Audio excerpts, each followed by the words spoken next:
सीता जी का दुख सुनकर प्रभु की आंखों में जल भर आया और वे बोले, मन, क्रम और वचन से जिसे मेरा आश्रय होता है, उसे स्वप्न में भी क्या कोई विपत्ति आ सकती है?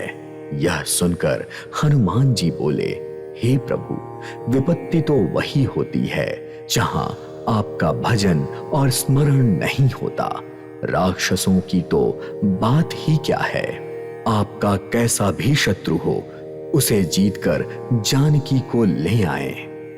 यह सुनकर भगवान ने कहा, हे हनुमान सुनो, तुम्हारे समान मेरा उपकारी ना ही देवताओं में है और ना ही मनुष्यों अथवा मुनियों में कोई है। मैं तुम्हारे इस उपकार के बदले तुम्हें क्या दूं? मैंने बहुत विचार करके देख लिया, पर मैं इस ऋण से मुक्त नहीं हो सकता।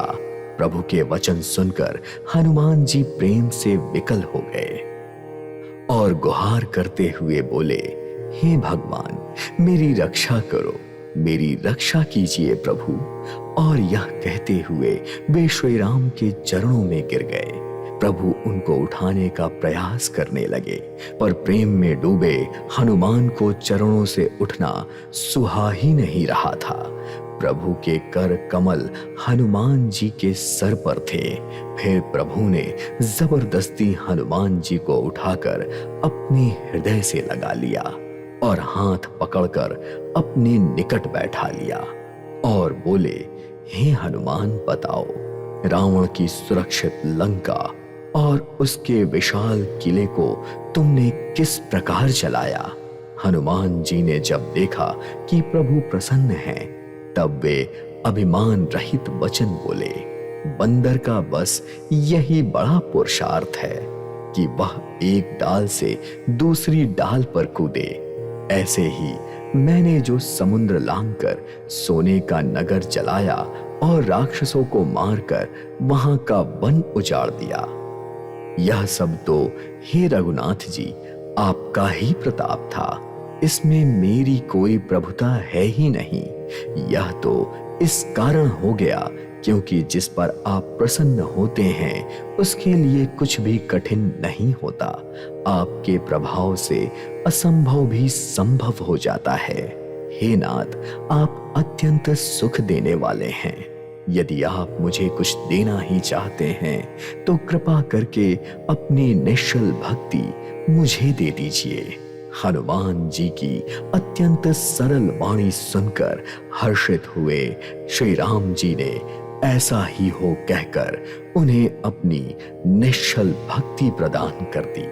तभी श्री रघुनाथ जी ने कपिराज सुग्रीव को बुलाया और उनसे कहा, लंका चलने की तैयारी करो।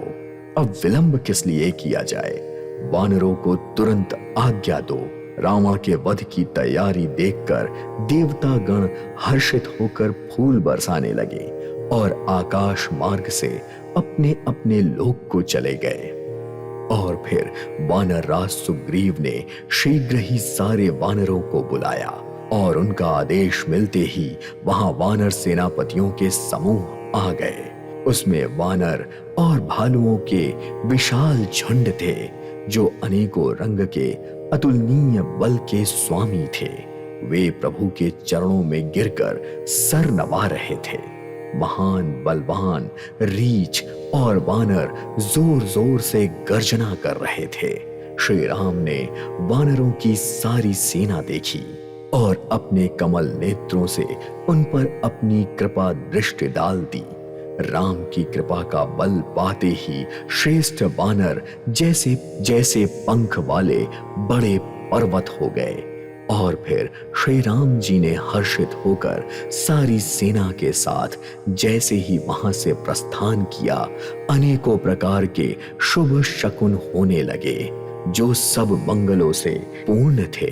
प्रभु के प्रस्थान की बात जानकी जी ने भी जान ली थी। उनके बाएं अंग फड़फड़ कर जैसे कह रहे थे कि प्रभु श्री राम आ रहे हैं। जानकी जी को जो शुभ शकुन हो रहे थे वही रावण के लिए अपशकुन थे।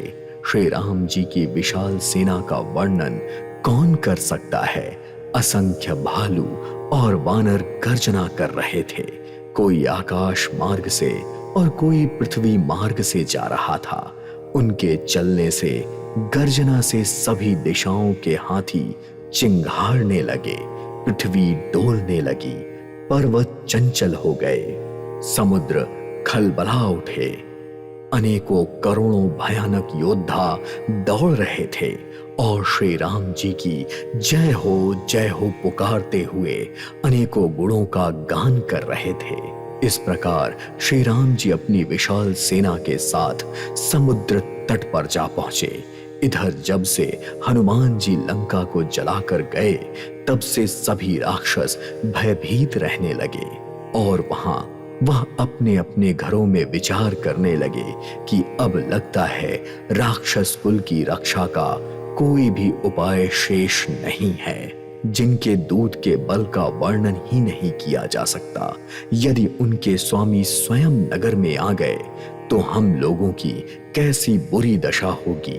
अपने दूतों से नगरवासियों के भययुक्त वचन सुनकर मंदोदरी बहुत व्याकुल हो गई।